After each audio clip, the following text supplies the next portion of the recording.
All right, welcome back into the ACE and the whole podcast. Yeah, we got a little special one for you this week.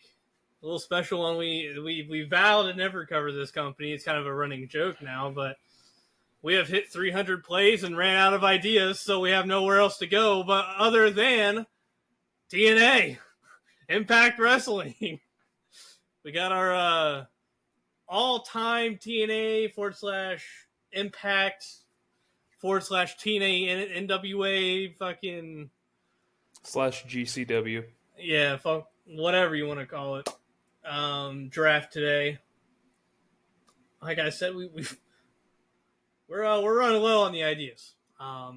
We had to be resorting to this. But I think I think I can speak for a lot of just wrestling fans. Growing up, and because I was born in 2002, Cliff was born in 98, Eli born in 2001. Like growing up through this time period, I think we all can safely say that, like, if you, oh my god, I'm throwing shit around. Like, if you grew up in this time period, at one point you were more so a TNA fan than anything else. Because I know I was there for one point. I know Cliff was there for a little bit. Eli probably was as well. And I feel like a lot of you share the same sentiment. So I think it's time we go back and we visit the Perk Angles and the Joker Stings and the Abysses of the world. And we give them their just dues, their flowers, if you must. But with me, as always, is Cliff and Eli. Cliff's finally found his way back after taking a week off. It's the last time I trust either of you two to give me freaking directions. Like, I went to the address you guys sent me, and apparently that wasn't it, and then none of you were answering your phones. And next thing I know, I'm not on the cast that week. Well, yeah, sorry I'm getting flooded with calls because I'm simply the greatest fucking champion this podcast has seen and will ever see. And has ever seen. That. Yeah, no, sorry, my phone was going off the radar too, my work number's been leaked and my phone number's been leaked, so, fuck you. Because both of those I don't see how any of that has to do with giving me the wrong address. I don't see what that has to correlate to. Why'd you have to give anybody my phone number? Why'd you have to leak mine? I gave them. I think we're getting off topic here. I think we need to talk about how just good I am at being champion. I have cemented my place as the best champion ever. Don't use top. We know that's for mommy. I'm not saying anything back to that. I don't know what you want me to say to that.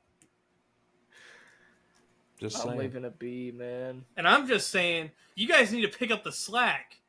It's not entertaining watching the same dude win over and over and over again. I'm loving it, but it doesn't really make for good television, for good content. Look, so I just want to point out real quick that our next...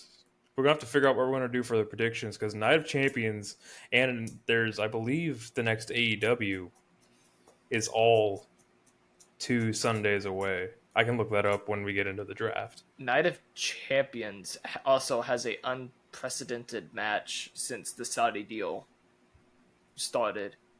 As of right now, it's still Kevin Owens and Sami Zayn going to Saudi Arabia. Well, and I also learned that Saudi Arabia and Syria are now on working diplomatic terms, which is why Sammy can go over there now. Since he's of Syrian descent. It's going to go sour as soon as he lands.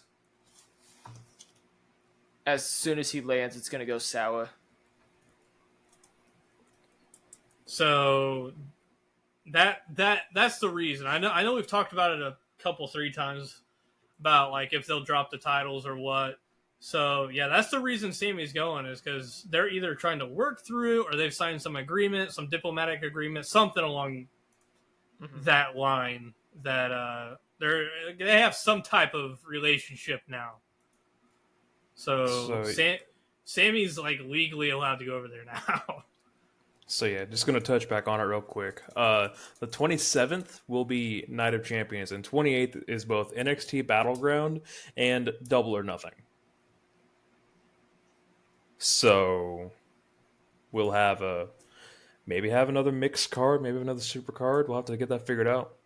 Well, it's funny because that's the only way you guys can take the fucking title off of me. It worked last mixed time. Cards. I won. It did work last time. One show card. Eli, you gimmicked your way to the belt. Just like how I got gimmicked out of the belt. Yeah. Sorry, you've had it, twice, and you couldn't defend it once? I've had one shot at it. And then immediately lost it. It seems like the only way you're going to get it, Eli, is from me. So as long as neither one of us keep beating Austen. I want it off the AEW pay-per-view. So maybe this next one, I could be champ finally. But that is not here nor there for right now, because right now we have Austen as champion. Because right now the title is right here. The title is right here, and it's going to stay right here, or right here, or right here. It's not going anywhere. I'm going to get a ring to commemorate how good of a champion I am. You're not going to let it hang out the front like Eminem used to?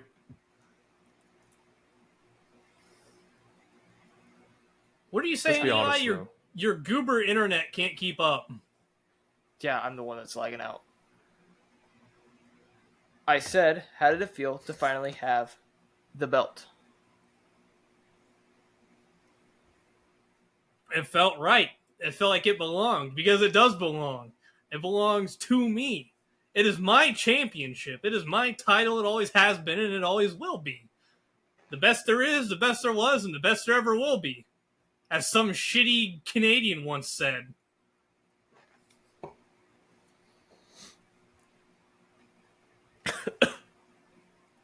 I was not ready Nothing for else? hot dish there. Nope. It's TNA draft time. It's TNA. Let's get why don't we let the audience know the draft order, even though I'm pretty sure we all know who's going first. And who's going last, as always. Hold on. Champ's got to sneeze. Oh, God. Champ's going to die. The Champ's not okay. Champ's dying over there. Oh, no. I'm going to get buried with the belt. Forever Champ, indeed. But, draft order is as it always is. I'm going first, Eli's going second, and Cliff's going third. Because that's just TNA, in the order of meaningful title reigns. I'll take being second most meaningful. I'll take it. Eli, you held the belt for like 2 weeks. It's still apparently more meaningful than your 2 reigns. Champ. But what you got to say to that? To kick off the draft, my first round pick, I might get crucified for this because I'm not taking who you guys probably think I would be taking. I'm taking. If you take my pick, I'm the Icon. Taking them. Give me Sting. Give me the Icon Sting. That's a good one. Like I said, it's not what you guys expect, because you expect me to not bite the hand that feeds. But I mean, when I think of TNA, there's like a handful of people I think of, and Sting is one of them. Mm-hmm. Oh, that's also, fair. I was about to say, for clarification, the rules on the draft and the stipulations and all that. This is going just by their TNA career. That is solely all it is. It is nothing outside of TNA or Impact or whatever. Doesn't matter. So say the stuff Sting did in WCW, doesn't matter. The stuff Perk Angle did in the WWE, doesn't matter. So say if you take Kazuchika Okada, you get that weird version of Kazuchika Okada. You don't get the Rainmaker Kazuchika Okada.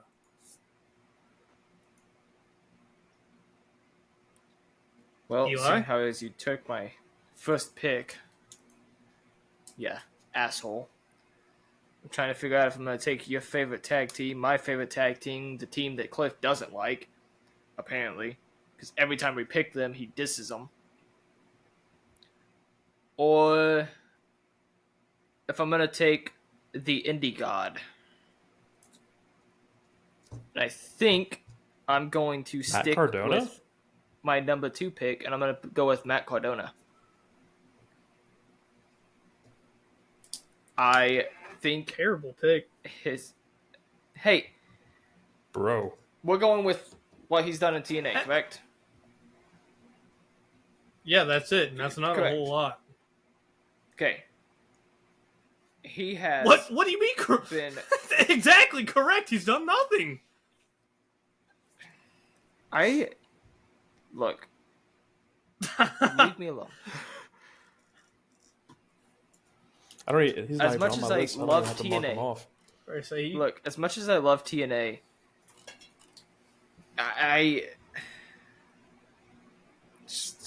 Matt Cardona is probably the dumbest pick I have on this. Besides some of the female wrestlers I picked. Yeah, and you picked them first. Yeah, I had Sting first. I can think of like 10 other people that you could have picked before Matt Cardona in that spot.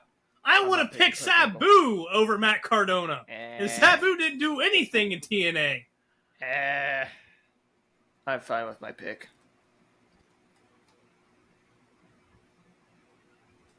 Cliff? You know they say all men are created equal, but you look at me and you look at Eli and you can see that statement is not true. You see, normally if you got a one-on-one with another drafter, you got a 50% chance of winning. But I'm a draft genius, and I'm just not normal. So Eli has a 25% chance at best of beating me. And then you add Austen to the mix, and your chances of winning drastic go down. The way I see it, this 3-way draft tonight, you got a 33 1/3% chance of winning. But I got a 66 2/3 chance of winning because Eli knows he can't beat me, and he's not even going to try. So, Austen, you take your 33 1/3% chance minus my 25% chance, and you got an 8 1/3 chance of winning this draft. But then you take my 75% chance, and then we go one-on-one and add my 66 2/3% chance. I got 141 2/3 chance of winning this draft. You see, Eli, the numbers don't lie, and they spell disaster for you in this draft with your first pick like that. Come on, we're doing a TNA draft. I have to do that. Where was the percent chances? The percent chance. I know, I didn't add the S. I'm sorry. I enjoy the fact that majority of that sounds like you're having a stroke. And it for felt the fact like that it. But every there's website that quotes that puts it like you're having a stroke. Like there's no correction to it. They have to write it as it is, and it's like you're having a freaking aneurysm as you're having a stroke at the same time. So I assume. So just gonna prove real quick while I'm the draft god. Mm-hmm. Going last in the first round and still getting arguably the best TNA creation. Give me AJ Styles. Should have been Eli's pick, but I agree. I honestly didn't think he was going to fall, but I'm happy I got him. And then just to make everything right in the world, fucking give me Motor City Machine Guns, because I know if I don't take him, Eli's going to take him, and he thinks I'm going to get so pissed about it just because he took him, but no. But he said he's not taking Perk Angle, so that's another pick that just falls to you, Cliff. Oh, let me rephrase that. I wasn't taking Perk Angle. Should I say I wasn't? But now I have an open spot. Into it. No, I have an open spot now, and Matt Cardona was just at the top that I could read off quickly. Man. See, I could do Kurt Angle, but there's two TNA legends from the beginning that come to my mind, or towards the beginning. And he's sadly not gone back to TNA since leaving WWE. And it kind of sucks. I want to see him at least do one more run in TNA, or Impact Wrestling. Give me Samoa Joe. Because that man was tag team champion, TNA World Heavyweight champion, X Division champion. I think he was King of the Mountain champion once. He did everything in TNA. And he was one of TNA's best wrestlers for the longest period of time.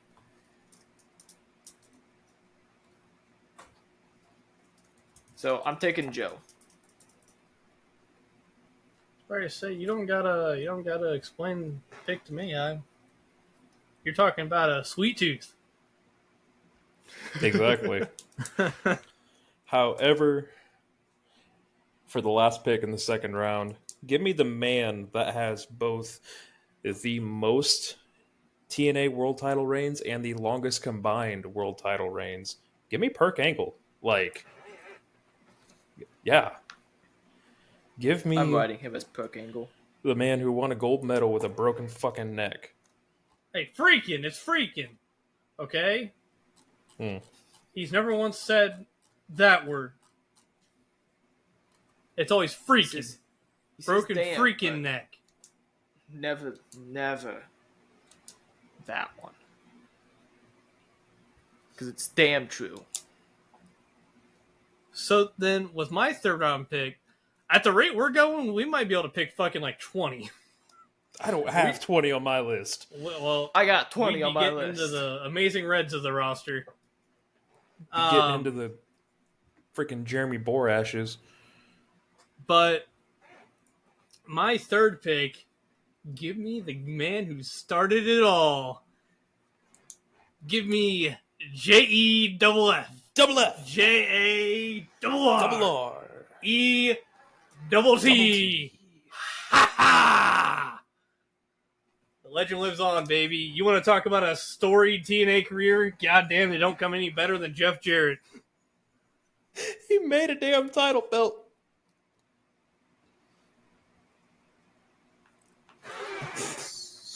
It really doesn't. I mean, he made the company and pushed himself as much as he could. If we're going solely the King of the Mountain.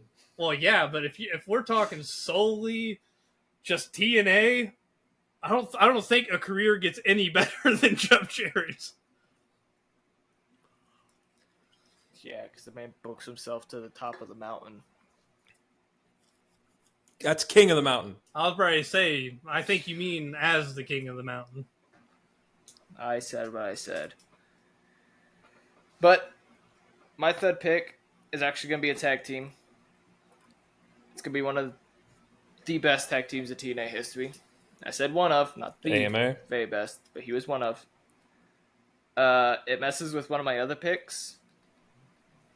And I contemplated it. I was going to do America's Most Wanted, which was James Storm and Wildcat Harris. But I'm going with Beer Money. Oh, yeah. Beer Money's definitely, out of those two tag teams, America's Most Wanted is well known in TNA, but I feel like Beer Money did a lot more as they stand as a tag team than America's Most Wanted did.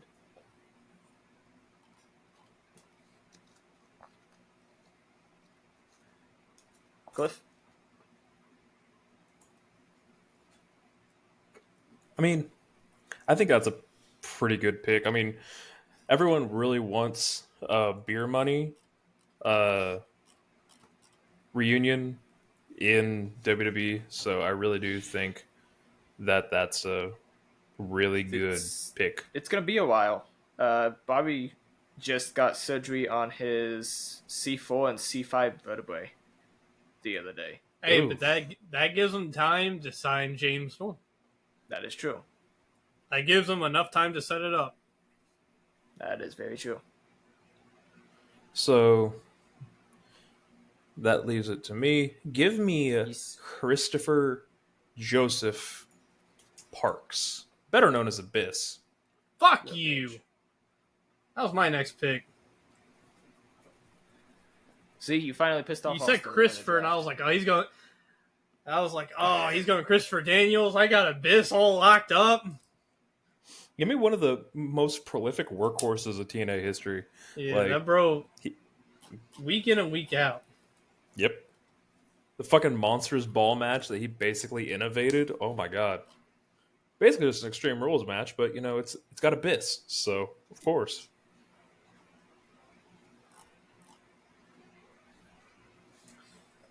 Yeah, I'm looking through, and I know there's plenty of people I can pick. But the question is, do I want to pick them because they were good in TNA? Or do I want to pick them because I like them? It's kind of what it boils down to here. And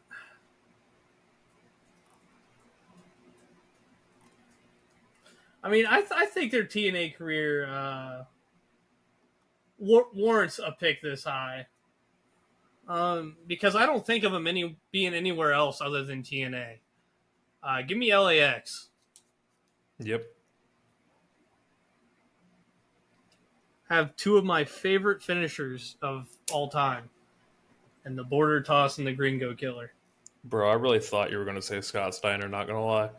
No. Well, I think of Scott Steiner in other places like WCW, WWE, all like I can't think of LAX being anywhere else other than TNA.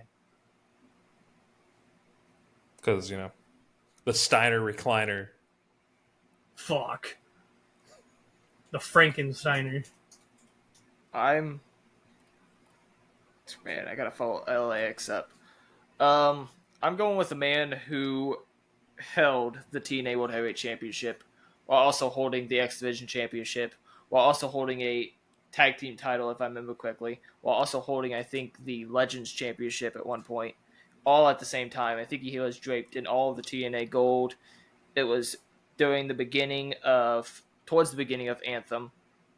I am going with a man who lost his first name after leaving ECW's WWE, or WWE's ECW, lost his first name, and then gained it back when he went back to WWE.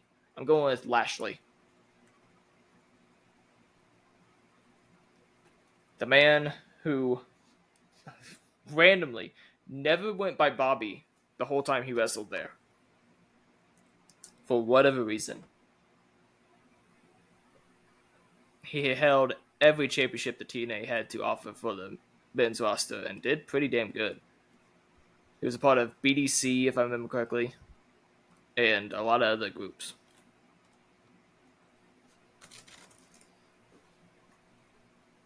Well, it was definitely a pick. It's not a bad pick. I don't know what that looks for. It was not on my list either.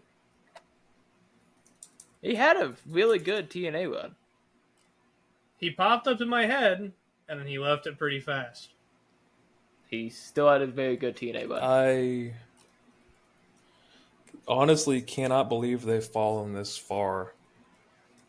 Fire up the drone, play the piano, give me the Broken Hardys. So that way I can get all of Jeff's run, all of Matt's run, all of the Broken, the Final Deletion, the Hardy Compound. I'll take it all. You get, what was it, Victory Road, Jeff Hardy 2. I was about to say, you also get that, so... I do get Victory Road 2011. However, I also get the Final Deletion. Oh, yay. The Final Deletion. And honestly, this is one of my hot takes. You don't like the Final Deletion, do you? What else was going on in the world of wrestling at that time? Fucking nothing. That's why it was so popular. And that's why it was so good. What was the first cinematic? Because there was because there was nothing else going on. What other cinematic was there? That's just me being curious. I'm trying to be smart. What? When did Final Deletion happen? That was over COVID, wasn't it? I thought it was around this COVID. Was way correct? before. Yeah. Because I thought for sure that Orton Bray Wyatt, that fucking shitty match, was the first cinematic that came match after that they had at like Backlash. Way after. Because I don't even Final think the Deletion Hardys happened in had 2016. Yeah. Hardy versus Hardy at the Final Deletion. Well, regardless, there was Jeff nothing going on in any company at 2016. No. That was the fucking dead era for WWE. That's what I'm saying. You can give me that look all you want, but that was when Roman was big dog Roman, and no one fucking liked him, and they kept pushing him to the goddamn moon. There was nothing going on anywhere else. So that's why the Final Deletion is so good. That was Chris Jericho's list. Randy Orton and... That was the list. That was Braun Strowman. That was that Survivor Series year.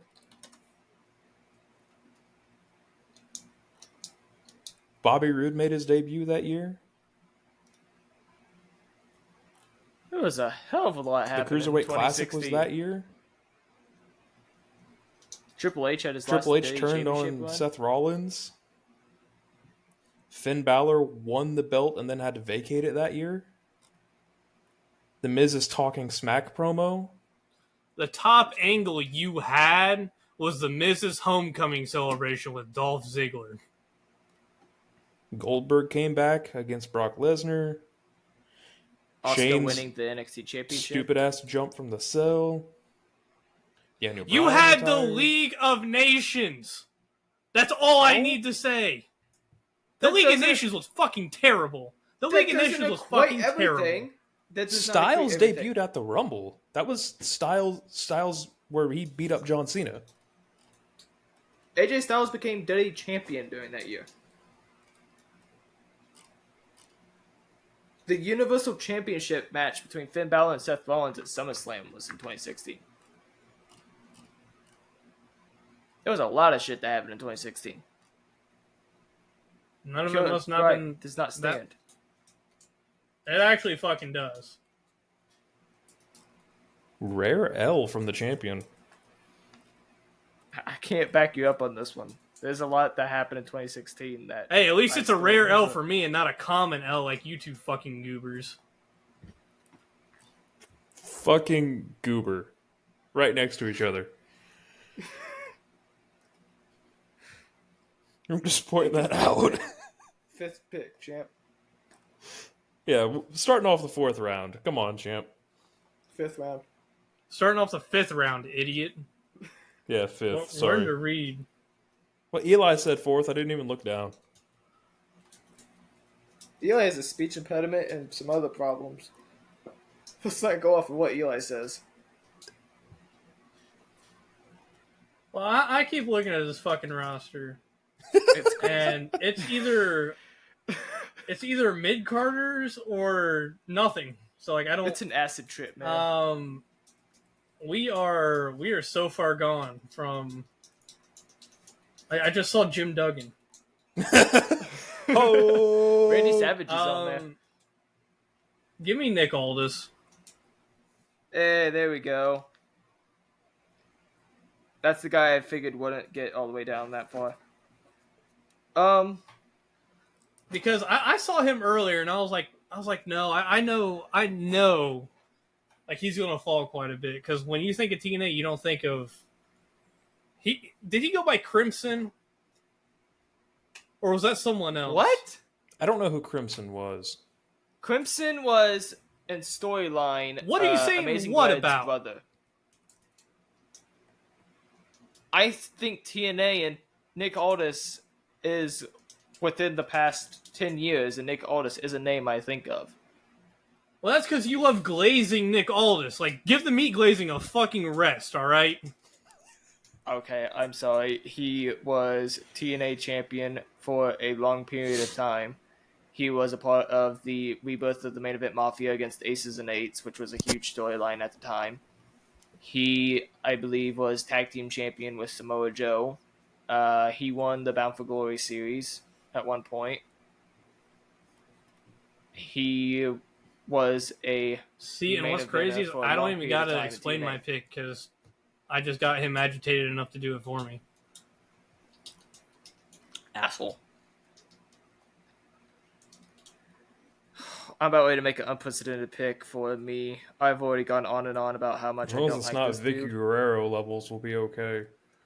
I don't know. Matt Cardona at 1 is kind of Vicky Guerrero levels already. This is... I said I don't like them, but I think about it. They were in TNA. They won the TNA Tag Team Championships. They were in an amazing best of, I think, 5 series with the American Wolves and the Hardy Boys.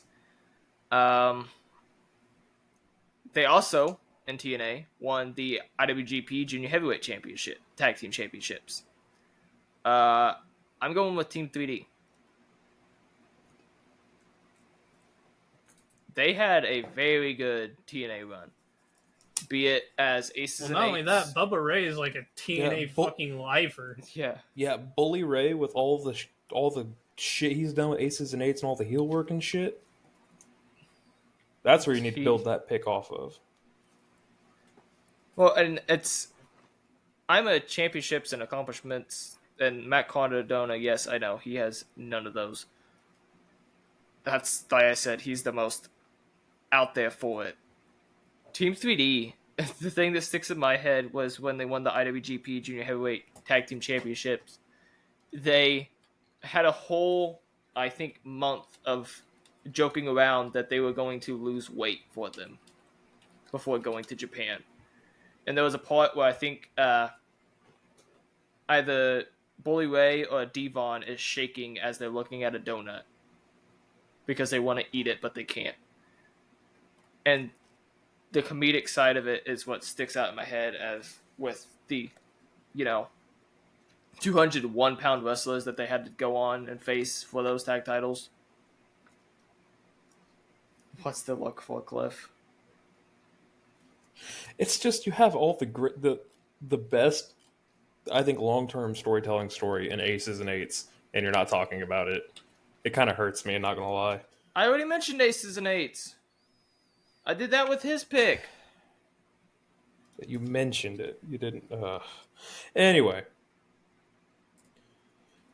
I think I need to take someone who's bounced in and out of TNA, was a strong contender at the beginning, went away, came back, and was even better. Give me Christian Cage. Yeah, I get maybe my picks. Him and TNA was... I don't know. I get made fun of my picks. The man legit went Eli. to TNA just to leave a few days later and show up on ECW and WWE. Yeah. That's the man you're taking right there. I'm taking the man who won the 10 pounds of gold. I will make fun of the rest of your picks because they're dog water picks. Yeah. You want to know who else won the 10 pounds of gold? You know who else? The freaking so-called Peacemaker and general manager, whatever the hell he is backstage in WWE, Adam Pearce. So, apparently anybody can fucking win the belt anymore. Brodus Clay is the current NWA World Heavyweight Champion. Just let that run through your head real quick. Not saying it's worth a damn now. I'm saying it was worth a damn, Well, I'm just saying that devalues all the meat glazing you were just doing for Nick Aldis by saying that Brodus Clay is the NWA World Champion and such a wrong and distasteful I did not say anything about him. I did not once say anything about him being NWA World Heavyweight Champion. You just tarnished that title. I did not. They did that to themselves. Thank the freaking Smashing Pumpkins, Billy Corgan on that one. Hey, that bro kicks ass. Shut the fuck up. Oh, yeah. I will take slander on John Cena. I will take slander on deathmatch wrestling. I will take slander on on anybody. You keep fucking Smashing Pumpkins out of this. But no, my next pick, you guys can protest it all. You guys can protest it all you want. I'm not going to hear anything about it. Give me Sabu and RVD. Did they appear together as a tag team in TNA? Yes, they did. They appeared as a tag team throughout their entire career. I just meant in TNA. That's all I'm asking. Yes. They were part of EV 2.0. Yep. Okay. And they had a decent storyline going in the background with it, too, so... Not to mention that 1 year RVD only lost like twice in a calendar year. He had like that right. Triple H reign of terror going on in TNA. TNA RVD goes. Yeah, you're right. You're right. And if I see Sabu, I can't not pick Sabu. So why not pick Sabu and one of my other favorite wrestlers of all time? That's fair. Maybe my favorite wrestler of all time. The whole effing show, Mr. Monday Night. See, I am once again going towards a. I don't know if he was there at the beginning of TNA, but he was towards the beginning. He was a part of Team Canada. I've already got Bobby Roode, so I'm taking Eric Young. Which, that's a pick that essentially explains itself. Everything he touched in TNA was essentially gold for the longest time.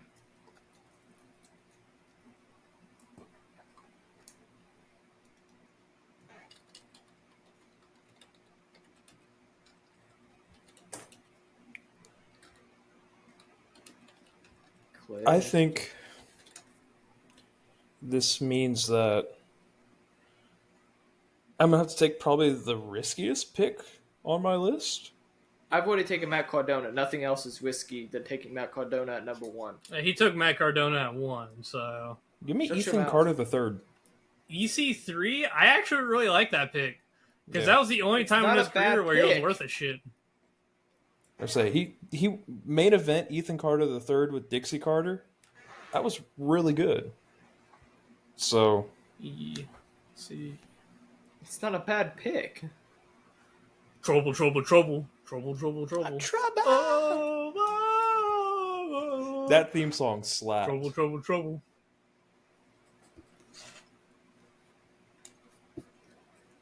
Now, I got a pick that I know is going to piss Eli off. It's going to get under his skin. It's going to make him mad. And I'm picking him not just because of that, but he is a super influential wrestler that just does not get talked about. Give me Amazing Red.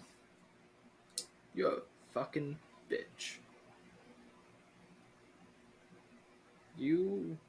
I mean, when we're getting to this part in the draft, what else do you expect?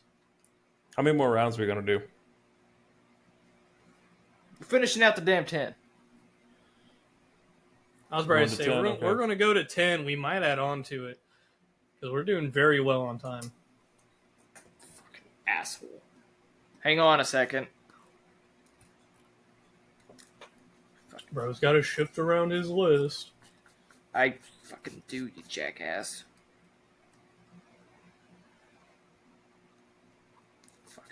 Fucking. I'll fucking grunt and growl all you want. I'm taking... I think this is what the tag team name was. I could be completely wrong.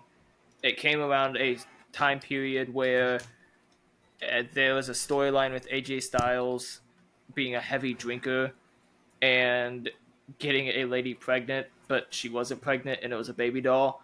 I'm going with The Addiction, Kazarian, and Christopher Daniels. What's the look, Cliff? I forgot about that storyline for a second.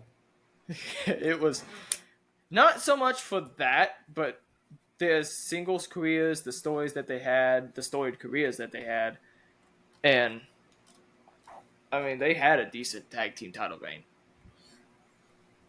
I'm glad you took him, because if you didn't, I was going to take Curry Man. Curry Man. Curryman and I Shark was Boy? too. Curryman was a fucking icon. Mm-hmm. So Japan loves him. I'm actually gonna do a first for our drafts. I'm actually going to, for our first like brand draft, I'm gonna draft a female. Give me Gail Kim.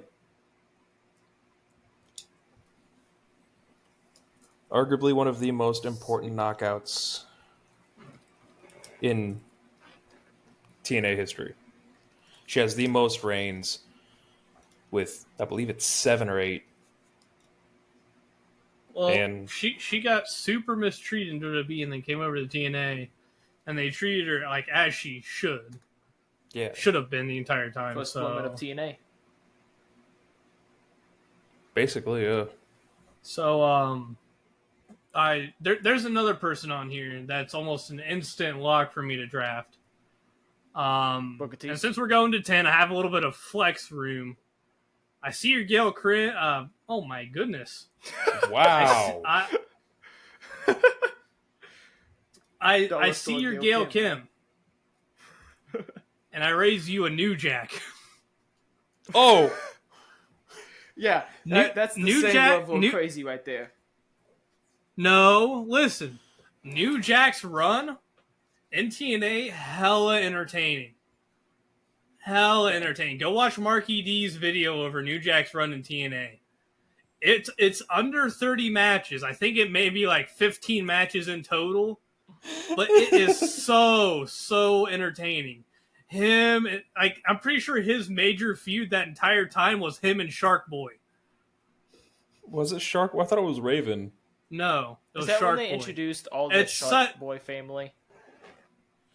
Yes, that's when Shark Boy became Shell 316. It is such an entertaining run. New Jack. It's such an entertaining and fun run. And then, of course, you get the casual New Jack, like, throwing himself off of just shit, being absolutely insane. It's so fun and entertaining. I just remembered the vignette when they had Shark Boy in the hospital and he had a shark wife and shark kids. And it was Dad. Curry Man was there too. And yeah, Shark Dad was there too. Oh my God. The thing I remember most about New Jack's run is that they did a promo with him in a baby tub, like a baby pool. Like he was just sitting in a baby pool cutting a promo. It is super fun and super entertaining. So give me New Jack. I've got all my automatic picks out of the way. Fair. I did change this pick. I don't know how they skipped my mind. There was a couple different iterations of this tag team. It's a Knockouts tag team. The women's division was called Knockouts. Beautiful people. The beautiful people. I don't know how they skipped my mind thinking of original TNA, but yeah. Gail, I did Angelina Love and Velvet Sky. Okay. The two longest tenured of the beautiful people. Probably say the original beautiful people. Yeah, those are the OG. The only one that's missing from that is Madison Rayne. Yep. Which I may have to pick her, since I am a Madison Rayne enjoyer. That's fair. You gonna pick Josh Matthews too?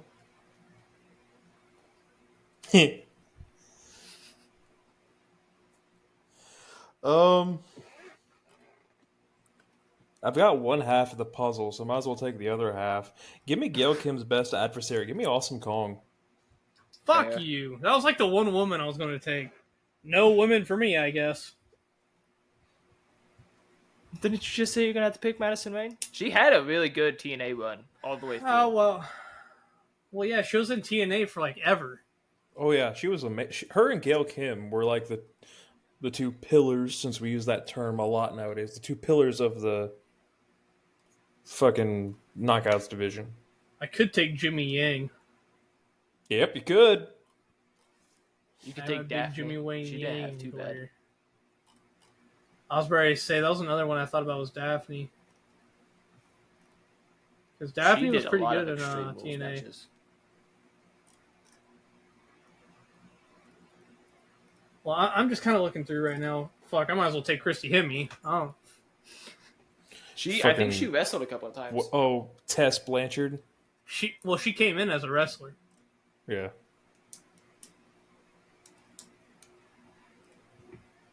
Now I'm looking, and we've got some winners on this list. Do we? All the stars are here. Just like fucking Dave Christ. Ohio versus everything. Was Deonna Purrazzo the one? She's the current. No, was it Blanchard that won like the men's title? Yes. Yes. There for a while. It doesn't matter because It doesn't matter. It doesn't matter because I'm choosing the man. I'm choosing the megastar, Eli Drake. Yeah. Dummy. The man didn't have to win a title to be over in TNA. The man just spoke and he was over. It's almost like that's exactly what's happening in the WWE as well. Except he deserves a title. Well, he deserved a title in TNA too. That is true. I've already picked Christopher Daniels. Which he ended up winning the title, didn't he? I think he did, yeah. The TNA World Heavyweight Championship? No. He won the yeah. TNA. Are you sure? Yes. He won a title, but it was I think the Grand Championship in TNA. I was doing Anthem. They would do 3, 15-minute rounds. And Impact World Championship one time. When? Impact World Championship one time. When? Tell me when. Actually, I take back my pick. Give me Eli Drake and Scott Steiner. No. Thank you. Throw Scott Steiner on there, baby. I would be. Yeah, he was Impact World Champion, Eli. I would be remiss. I don't know how to pronounce Scott Steiner didn't get picked. Scarlett Bordeaux. Yeah, she gave Scott Steiner a lap dance on TNA when they were in that tag team. How the fuck do you just know that, Eli? Because Scott Steiner looked like he was having a heart attack the whole time.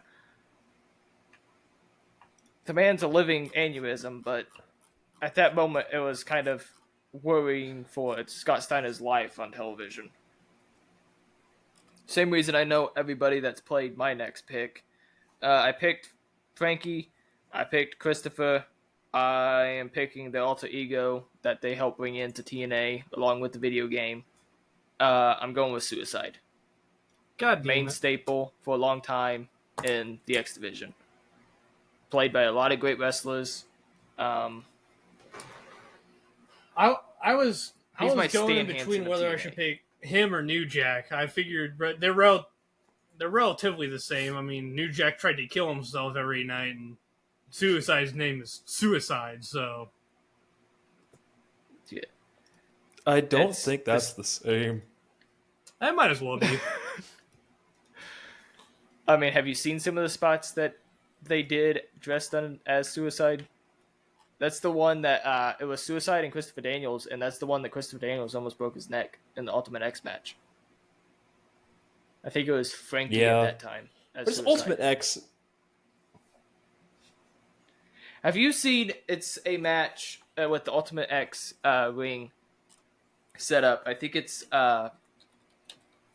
Escape X or something, and they have to get to the top of the thing and fight up top, and whoever pushes their opponent off the top wins.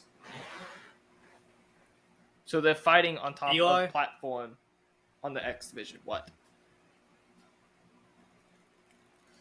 It was in 2017. So Anthem, TNA. When Eli Drake won the GFW. Because it was the Impact Wrestling Global Championship. Yep. But it was still the big title. It was still the World Championship. That's when Jeff Jarrett came back, and Eli Drake might have turned on TNA to win that, if I remember correctly. Well, he beat a Petey Williams for it, so.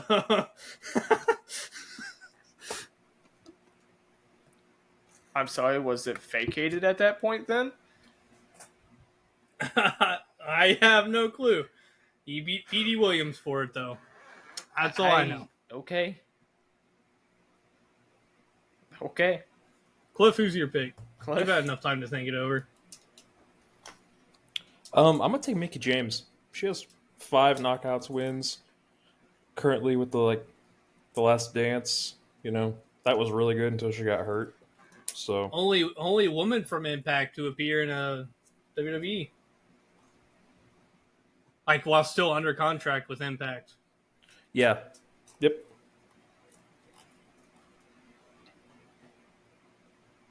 They needed her ass for that fucking Royal Rumble because they only had 15 women on the roster. They pulled in a lot of people for that match. Pick number 10. So this man has fell all the way down here, and woo. I know that the man Chad's going to love this pick. Because he is he might be this dude's biggest fan. I don't know why he loves him so much, but he does. Once again, Jay Lethal. Damn. Once again, I don't know. I know he was in WWE before, but this dude's like a for lifer in this company. When you think of TNA, you think of Impact. This is one of the dudes that just comes to mind because he was never anywhere else. Give me Matt Morgan. The Blueprint. He had a really good I thought you were going to go Jay Lethal, Black Machismo, I almost picked him way earlier. Yeah, Jay Lethal is a hell of a pick. See, I am picking Jay Lethal, but not just Jay Lethal. Good.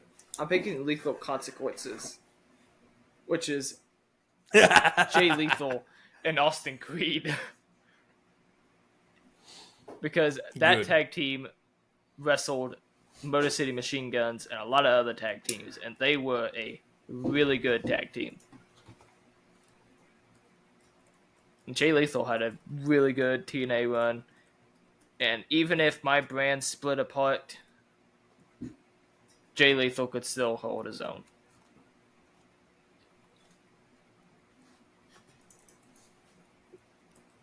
Cliff, give me a second. Just pick Relic. We know you want to. I don't want to pick Relic. I think you do though. Come on. I don't want to pick Relic. Pick I think you do. Pick I really don't. You know what I do want you all to do though? I want all of you to give me a fucking shell yeah. So I take fucking Shark Boy as the last pick of the draft. Give me a fucking shell yeah.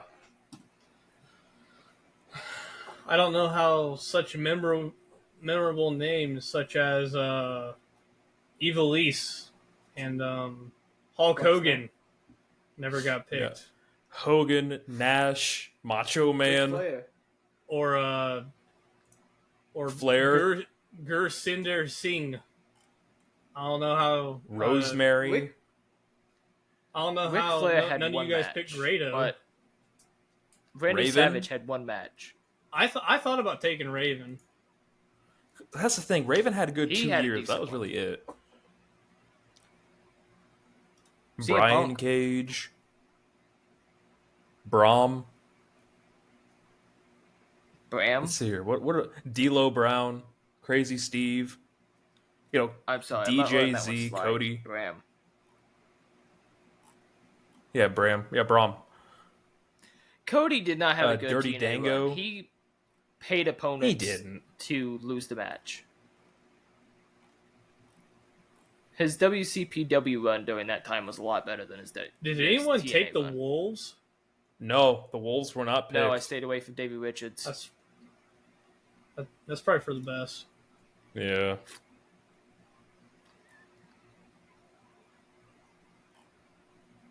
I just wasn't sure. No one picked up Jerry Lynn either. No one got James thought Mitchell. About it. James Mitchell. No one picked up Kenny either. I thought about taking the Briscoes. I thought about picking the Briscoes too, but then you did your Aldous pick and I scrambled. Oh, no one picked what's his name? Juventud Guerrero? Kingston. No, Eddie Kingston. He was terrible in TNA. I'm just saying. We're going through naming off names. He legitimately had one good match. How did no one pick Khan, bro? Dude, no one picked Larry Zbyszko. No one picked Knox either. No one picked Mandrews. Or Lindsay Dorado. Or Matt Sydal. Thought about it. Or Loki. Yeah, Loki's technically an OG. Or MVP. Generation Me. Mr. Anderson. Fuck Generation Me. Fuck the Young Bucks. Fuck them all. I don't care. I don't care what the hell they want to go by. No one picked the Lucha Bros. I thought about just want to ask. They weren't that good in TNA. Eli, you know this answer, so don't say it. Austen, Pentagon held the big belt in TNA. How long was his reign? It was like a single night. It was 2 days. I was about to say it was until that next show. It was 2 days. So he won it on Saturday and lost it on Monday. Or whatever the hell. Won it on Sunday, lost it on Tuesday or Wednesday or whatever the hell. Because he won it on the pay-per-view and lost it on the next TV show. Yep. Yeah, no one picked Sam Shaw either. Killings. Sam Shaw had that single storyline. I almost picked 3 Live Crew, which was Ron Killings, Road Dogg Jesse, and Conan. It was actually BG James. Whatever. No one picked Tyrus. Oh yeah, because the current NWA champion. Yeah. No one picked Tama Tonga or Tongaloa. Thought about or it. Or Vampiro. Didn't want to judge for it. I figured you would have picked Vampiro. It was Vampiro or Shark Boy. Shark Boy's closer to my heart. No one picked Dark Reign. Oh, gee, I wonder why. Hey, leave Goldust and TNA alone. No W. Morrissey fans out there? Hell no. Nah. No Trevor Murdoch fans? No. No one picking Trevor Murdoch? Former NWA World Champion? Former two-time. Yeah, no, I'm good. I'm surprised you didn't pick TJP. You know, I almost did. Or Manic. I guess you kind of did with Suicide, like in a roundabout way. He, I think, was the longest. No one picked the one as him. No one picked Robbie E. His whole stint in TNA was as it. If that's a fair not pick. Or a Percy Pingle III. I'm not pronouncing that one again. I got made fun of for it. Thanks, Eli. Thank you. I almost picked PCO just because I could. That would have been a good one. All right, I do have the 2 ready to go. Poppy Chulo. No one picked Nigel McGuinness and his fucking weak ass TNA run. Desmond Wolfe. Nah. Or Mr. Anderson.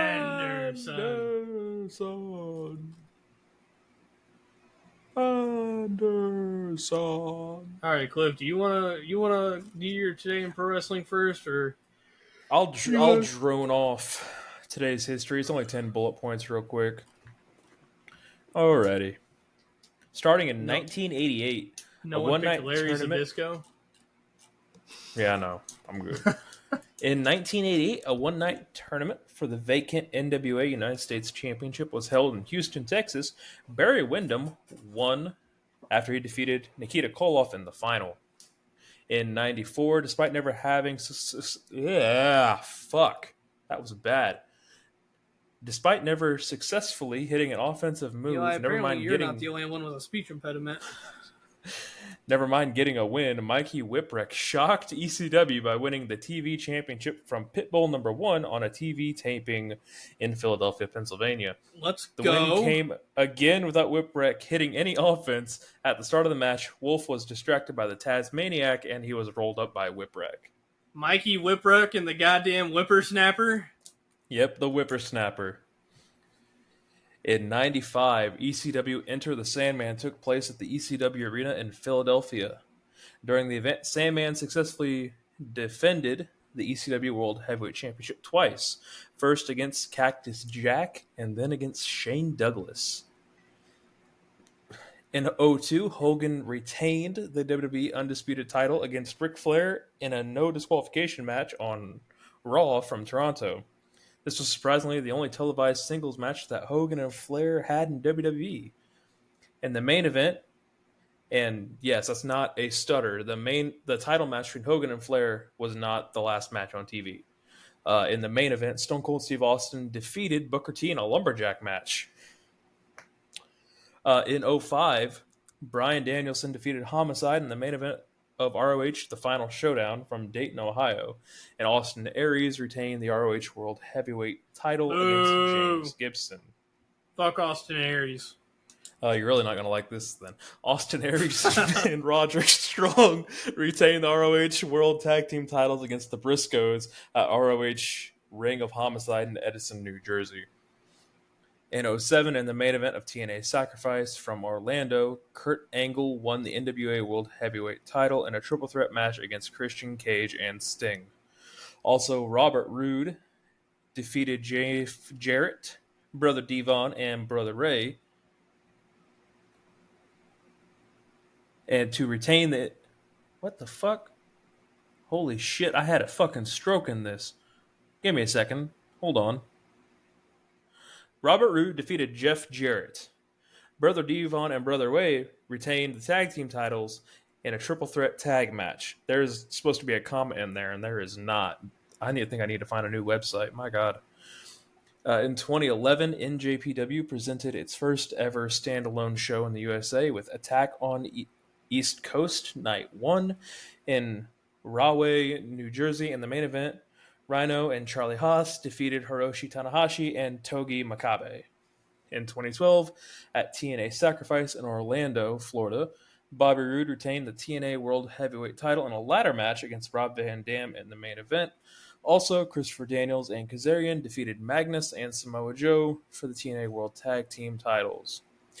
And also on the card, Mr. Anderson pinned Jeff Hardy, and Kurt Angle also defeated AJ Styles by submission. In 2020, at a TV taping for the 400th episode of NXT, Imperium defeated Matt Riddle and Timothy Thatcher for the NXT Tag Team Champions after Thatcher turned on Riddle. We have quite a few notable wrestling birthdays today, starting with Dory Funk Sr., Danny Hodge, Scott Irwin, Glacier, Jimmy Yang, Bad Bones, Rhea O'Reilly, and Scarlett Bordeaux. And that has been this date in pro wrestling history. I am a massive Jimmy Wang Yang fan. Massive. All right, Eli, who's going first? All right, champ, left to right.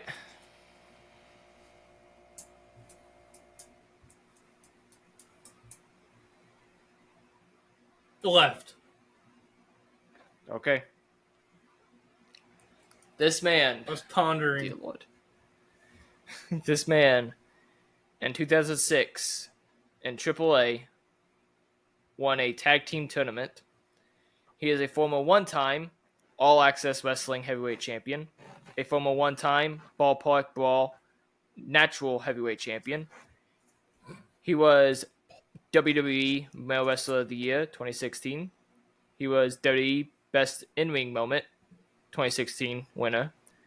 He is a former one-time Christian Wrestling Federation and Entertainment Heavyweight Champion. He's a former one-time Family Wrestling. What? Eli, pause for just 1 second. Austen, what were you saying about not shit happening in 2016? Anyway, go ahead, Eli. You're really going to need that right now. He's a former one-time Family Wrestling Entertainment Heavyweight Champion. He's a former four-time independent Professional Wrestling Heavyweight Champion. A former one-time Independent Wrestling Association Mid-South Heavyweight Champion. He's a former... he won the Ted Petty Invitational in 2004. He's a former four-time International Wrestling Cartel Super Indies Champion. He won the Super Indie Survivor Showdown Tournament in 2004. He is a former one-time Independent Wrestling Revolution King of the Indies Champion. He's a former one-time Maximum Pro Television Champion. He's a former one-time Midwest Pro Wrestling Universal Heavyweight Champion. He's a former two-time IWGP Heavyweight Champion. He's a former one-time North Korea... Sorry. He's a former one-time New Korea Pro Wrestling Association.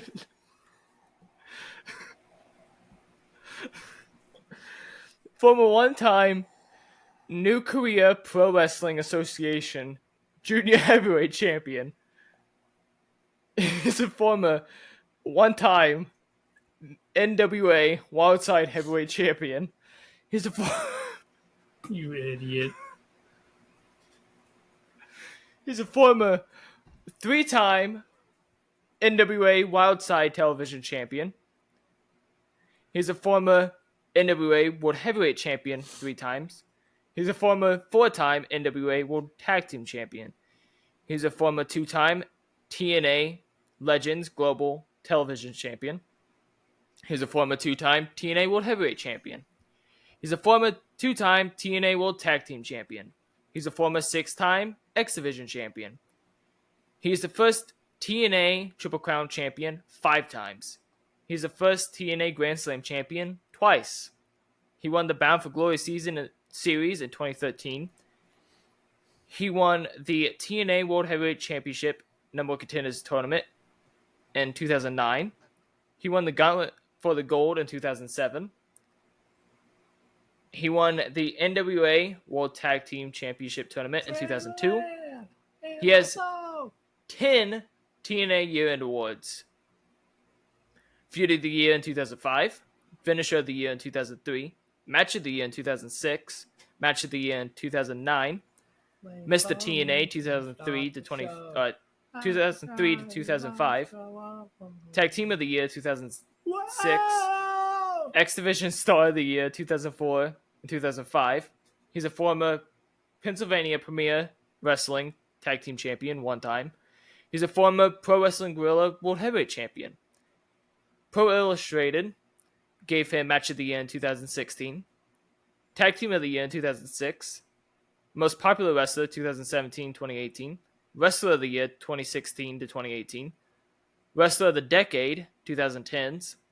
And ranked number 1 of the 500 Best Singles Wrestlers of the Year in 2010. He's a former Rev Pro Wrestling British Heavyweight Champion once. He's a former 1-time ROH Pure Champion. A former 1-time ROH World Tag Team Champion. He won the ROH Pure Wrestling Championship Tournament in 2004. He is WWE Wrestler of the Year 2016. Sports Illustrated ranked him number 4 of the top 10 men's wrestlers of 2018. He is ranked number 2 Austin, of the top 10 wrestlers in 2017. I've got a pretty good idea. I just want him to read it all out. He is the World Wrestling All-Stars, former World Wrestling All-Stars International. Has this man done anything champion. in WWE? Just go ahead and fast forward to that. He's a former 2-time WWE champion, former 1-time Intercontinental, 3-time US, 1-time Raw Tag, 32nd Triple Crown, 15th Grand Slam, won the 2020 Intercontinental Championship Tournament, 2020 Match of the Year. Did this man win his Raw Tag Team Championships with Omos? I'm not going to confirm nor deny that. That's a hint. Make it a hint. That's a hint. I can't confirm that or deny that. That's a hint. Give me the answer to the hint. I can't give the answer to that hint. That should explain that. Bro, it should explain it. Bro. I just wanted you to give the Homo sapiens out there a little pop. No, but Cliff, I'm sorry. What? Your man, the easy one, is a former 1-time Absolute Intense Wrestling Absolute Champion, a former 2-time Absolute Intense Wrestling Intense Champion. He is a former Gauntlet for the Gold tournament winner in 2012. He won the Jack of All Trios in 2010. He had the Feud of the Year in 2018, Feud of the Year in 2019, Match of the Year in 2019, Match of the Year in 2018. He's a former WWE Male Wrestler of the Year in 2018. He won the Championship Wrestling Experience Undisputed Championship once. He is a former 2-time, I'm going to butcher this completely, Chikara Campeonatos de Perez champion twice and won the Countdown Showdown in 2010. He's a former Cleveland All Pro Wrestling Junior Heavyweight Champion once. He won the Iron Man Heavy Metal Weight Championship once in DDT. He's a former 1-time Evolve Tag Team Champion. He won the Open the Freedom Gate Championship twice. Opened the United Gate Championship once. Excuse me. He won the CIT. He won the CIT-IC Cup in 2014. He won the Evolve Tag Team Championship Tournament in 2016. He's a former International Wrestling Cartel Super Indie Champion once. He's a former International Wrestling Cartel Tag Team Champion once. He won the Legacy Championship once. Pro Wrestling Illustrated, Feud of the Year 2018, Feud of the Year 2019, number 6 of the top 500 in 2019. He won the Pro Wrestling Ohio Prime Wrestling Heavyweight Championship 3 times, Smash Wrestling Championship once, ranked number 9 of the top 10 men's wrestlers in 2018. And Wrestling Cares Association, he won the 2014 Race for the Ring tournament. Wrestling Observer Newsletter gave him the Feud of the Year in 2018 and 2019. He's a former 1-time NXT champion, 3-time NXT North American champion, 1-time Tag Team champion in NXT, first NXT Triple Crown winner, NXT Year-End Award winner 5 times, Match of the Year 2016, Match of the Year 2018, Match of the Year 2019, Rivalry of the Year 2018, and Rivalry of the Year 2019. Cliff, go with your guesses. There's like one of 3 people it could be. Oh, that's cool because you got 3 guesses. There's more than one of 3. Trust me. It is not Ciampa. There's more than one of 3. Is it Gargano? It is Gargano. I was about to say, being from all those Ohios kind of really narrowed it down. It was all the Ohio shit that kind of gave it away. I was like, okay. And then it's like, finally hit me 2018, 2019. I kept getting stuck because I couldn't remember what it was.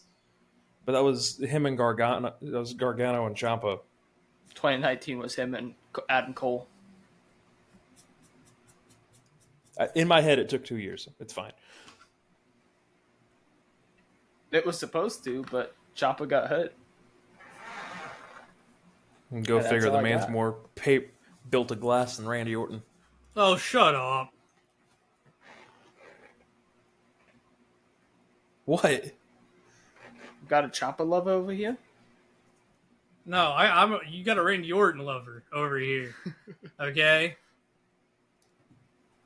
I mean, he may not wrestle. We've had this argument before. he may not wrestle again. Well, yeah, seeing as he was doing it day in and day out for 20 years, that tends to happen to someone's body. It hurts to see. We had AJ Styles drafted today, but I mean, AJ Styles is going to be retiring soon. John Cena's retiring soon. Brock Lesnar's probably going to end up retiring. John Cena's pretty much already retired. The Rock's probably more than likely never returning. Randy if he Orton's does, gonna it's end like up gone. one more time. Randy Orton's going to be gone before long. I see Samoa Joe leaving. Like, everybody that we used to, like, watch on television and stuff, wrestling around and on these pay-per-view Edge and stuff is gone. Edge is going to be gone. I mean, it's Rey Mysterio inevitably will be gone. Batista's gone. I mean, you know someone else that's kind of in that conversation and we aren't even thinking about it right now? John Cena. Well, seeing as he already said John Cena, I said John Cena's already retired. Yeah, we've already said that. Tune in. LA Knight. LA Knight's around like that same age. He's over 40. He's like 43. So his time is a ticking. That's why everyone wants to see him get the shit that he deserves now versus waiting until he's like almost 50 and then you have someone who Hulk Hogan. Yeah. And then Bobby Lashley's also getting up there. He'll be gone before too long. I don't know how or why Jeff Jarrett's still wrestling, but I'm here for it. Because it's Jeff Jarrett. It's because he's wrestling a much lighter work rate, especially now that he's with the tag with Lethal. You know, I will admit that's a tag team I didn't know I needed. It's a really good tag team.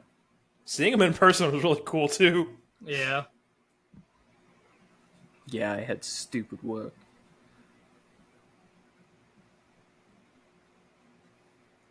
So who's Wrestler of the Week for the Ace and the Whole podcast, Austen? What did I say? I don't know. This gimmick is so worn out. Can I do one? It's just bad. I picked like the same three wrestlers. No, you can't, because this is my gimmick. You already did your gimmick. Shut up. Man. It's Champ's time to talk. You know, I've been like hyper fixated on him for the past week. Give me Sabu. I mean, he did retreat you. Yeah, I don't think I've done Sabu yet. And with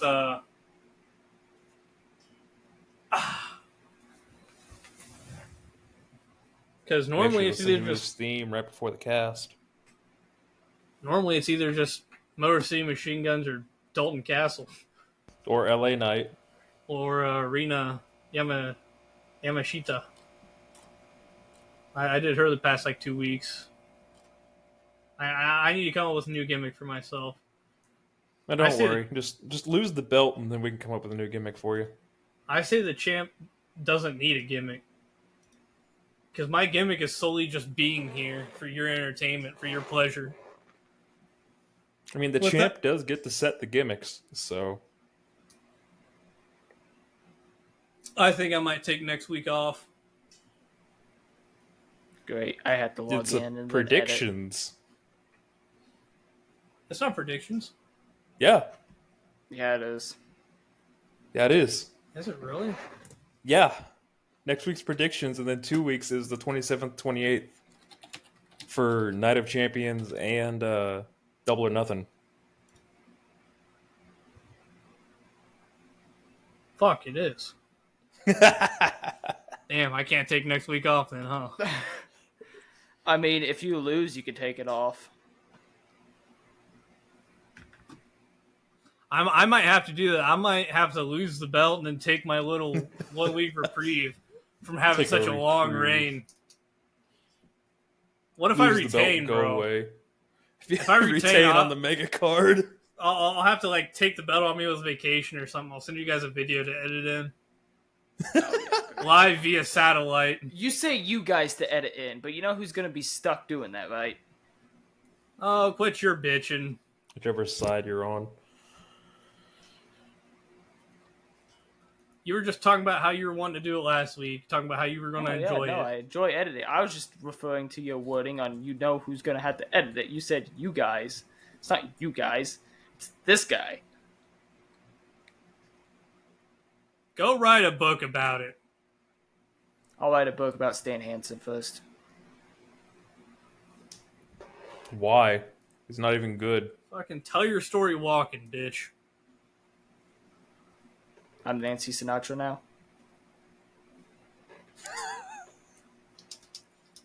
Yeah, the only difference is my boots are made to kick your guys' ass. They aren't for walking. They're for retaining this title. I feel like TNA took it out of us, man. You'll taste the leather. I'm gonna say it right now. TNA took it out of us before the episode even started. TNA put us in a weird place, man. All right, say almost. This is our one TNA episode a year, so.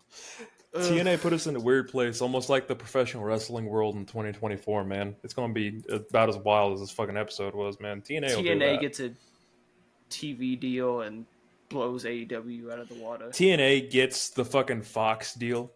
Oh my god, imagine. That shit show would happen. TNA goes to No, Disney. They get the Disney deal. Oh, no. They get the Warner deal. If they go back to TNA and join up with Disney, I will lose my mind. Because no one's going to think it's total non-stop action. They're going to think it's tits and ass that Disney let it.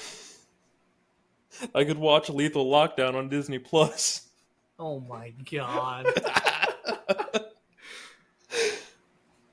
Monsters Ball on freaking I was Disney probably Plus. Say, yeah. I would go hard, Full Metal man. Mayhem. Fucking watching Glory Road on ESPN Plus. No, you got to watch the King of the Mountain match. Put that shit on repeat. The first few TNA episodes where they had the ladies dancing in the cages. Like, straight up. I don't... Yeah, when it was NWA TNA, it was like the weekly pay-per-view.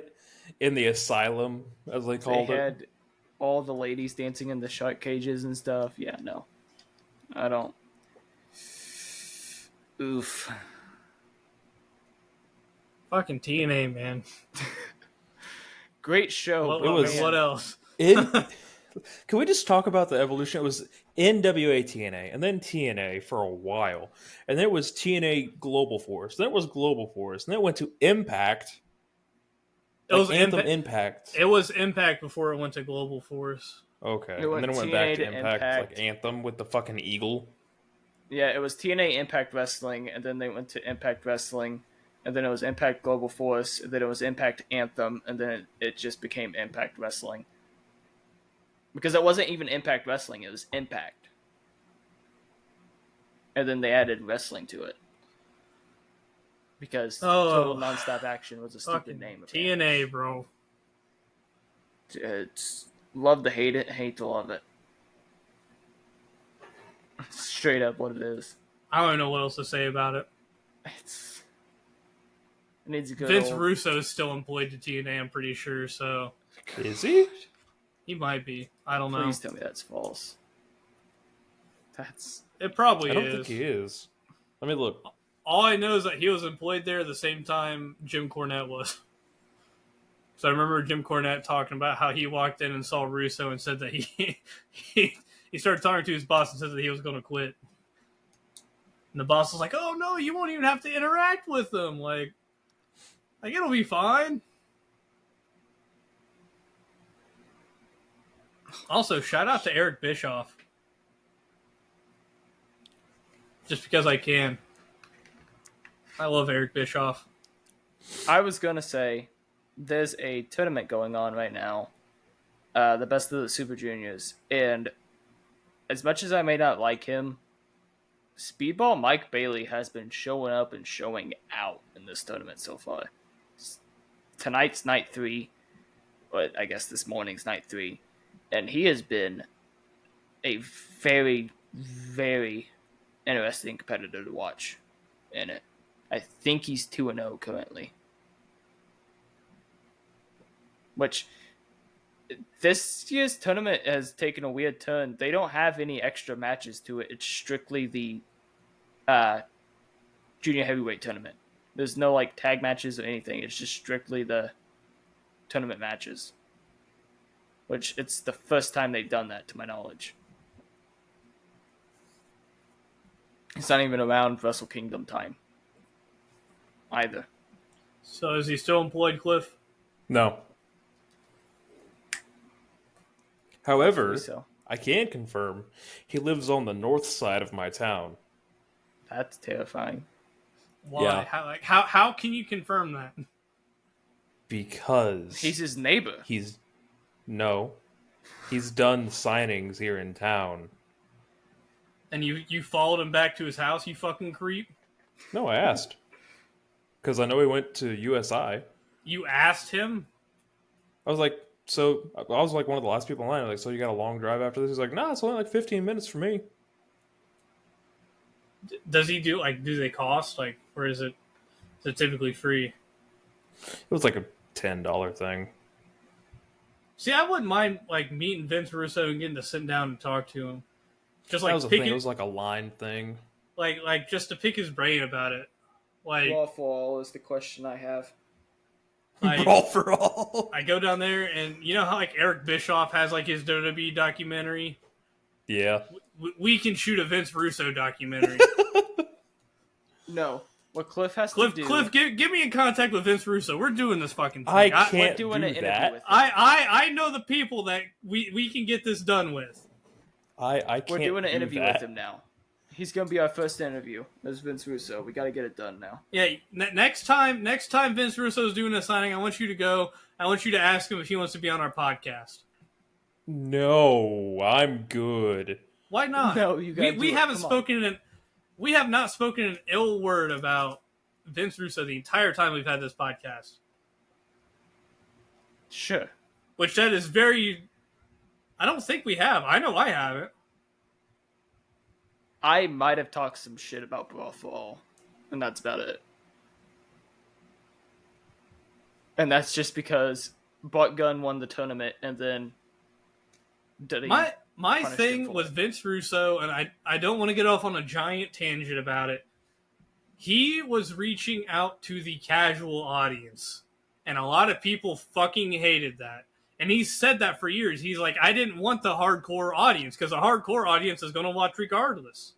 He said, I wanted to reach out to the casual audience, to try and draw more eyes to the product, which I respect. It's not a way a lot of people tend to go with the wrestling product, but it's the way he went, and I respect the hell out of it. Fair enough. I want to sit down and talk to that man. You need to make it happen now, Cliff, since you're best friends with him or something now. That is farthest from the truth. When's his next sighting down there? I'll make a trip. I don't know. You're the one that knows where he lives. You should keep tabs on him. When he comes into your restaurant, you have to talk with him now. Slide him to a seat. Restaurant. Put the receipt in front of him, and go, hey, you contact this number, please. We need you on the podcast. No. Eli has some questions about Brawl for All. No. Austin wants We're getting this done now. We have to get this done now. I want to talk to this man. I want to sit down and have a conversation with Vince Russo.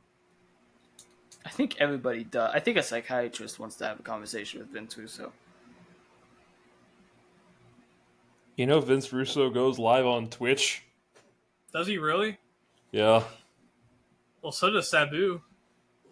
Does he? Yes, he does. Did you know Austen does too? Once every week. I will say it was I was a freshman in college. So that's 6, 7 years ago. 6. So almost 7. 6 or 7 years ago. So I'll have to see if he's still around here, still doing shit like that. About 2 weeks. It'll be 4 years since I graduated.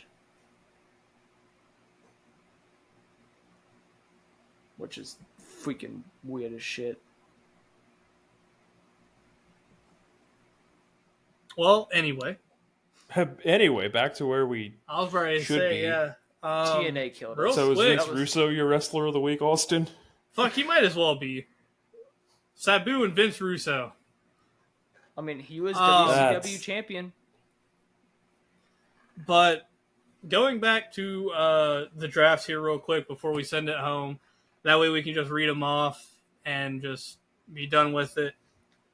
My draft in order, I went Sting, Motor City Machine Guns, Jeff Jarrett, LAX, Nick Aldis, Sabu and RVD, Amazing Red, New Jack, Eli Drake, yeah, and the big bad booty daddy, Papa Pump himself, Scott Steiner, and then Matt Morgan. Eli picked Matt Cardona with his first round pick. Samoa Joe, Beer Money, Bobby Lashley, 3D, Eric Young, The Addiction, which is Christopher Daniels and Frankie Kazarian. Yep. The Beautiful People, Angelina Jolie and Velvet Sky. Not Angelina Jolie, Angelina Love. I don't know what the fuck I'm thinking, bro. God damn. I'm ready to wrap this up. Suicide or Manic, whatever you want to call him, and the Lethal Consequences, which was Jay Lethal and Austin. It was Austin Creed. But he was going by what? Consequences. Yeah, Consequences Creed. Yep. And then Cliff's in order is AJ Styles, Perk Angle, Abyss, The Broken Hardys, so Jeff and Matt Hardy, Christian Cage, EC3, Gail Kim, Awesome Kong, Mickey James, and Shark Boy. See, give me a shell, yeah. I think you finally won a draft. Like, straight up. I mean, I would watch that product. You'd watch my card? Shark Boy any day. Give you a Shark Boy Abyss match. How about that? Well, you know what else? You know what else Lock gets watched? in the shark bite. You know what else gets watched quite a bit? Our podcast. Our podcast gets watched to and listened to quite a bit. We have eclipsed 300 plays, 300 listens, 300 views, whatever you want to call it. And just appreciate the hell out of every single one of you. You guys make it worthwhile. We would be doing this regardless whether you guys are listening or tuning in or any of that. So I appreciate it. The other two appreciate it. It means the absolute world to us. I wouldn't imagine we would have been anywhere near 300 plays. I could be wrong. The math could be off, but I think we're looking like we're on pace to eclipse 400 plays by the time we hit our year mark, which is insane. I know my expectations were very low for the amount of plays and listens. Of course, it's not about that, but it does help quite a bit. It helps with the motivation. When I've got 30 other things to be doing in a week, and I'm like, oh, well, people actually kind of do listen and care about the product that we put out. So it does mean a lot to me and the other two as well. So 300 plays is somewhere we wouldn't have even imagined being. And then hopefully from here we'll go on to 400. And then we've got to do something massive for 500 because 500 is an ungodly number. Maybe 500 we'll get all together. Yeah, all three of us have got to get together or something. Something's got to happen for 500. I'm just hoping I won't be sick. I think when we hit 100 views, I was sick with something. 200, I was sick with something. I'm pretty sure I have a double ear infection going on right now. Like, every single time we hit it, I get sick with something. And then we record an episode. Because my throat is killing me and my ears are killing me. But I still love doing it. So I'm still here. Still kicking at least. But like I said, I think I'm the middle-ish ground between the two. Not that we would have to do it here, but because Austen would have to come down and then you'd have to come up. It's going to be 4 hours for me either way, whether I'm going to him or going to you. Yeah. So, but I don't know. All I'm saying is if you're coming up for the 500, That weekend would be perfect. Except I have to work. What do you mean? I have to work that Saturday. We could do it Sunday after the 500. That's what I'm saying. Bro, you know damn well there'll be no energy in that at all. It doesn't matter. Is The it gonna champ's be always worse got than the energy. The TNA champ's episode always we ready. just did? It would be. We would be I drained. honestly think this is actually a decent episode, not gonna lie. No, all things considered. Yeah. It's been fun. I've enjoyed it. They could see the sunburns and everything. The fucking... Oh god, the fresh, salmon-colored sunburns make Eli look even whiter than he is. The tops of my knees are still just a different color than the rest of my body. Summer's coming up, and depending From on last my year? schedule, From the Depending on past, how my 3 schedule is. years, bro. It's always the tops of my knees. depending on how my schedule is set up this upcoming summer, I may eventually get a tan if I'm walking around the pool. Technically not lifeguarding, but lifeguarding. Oh, having to watch the kids.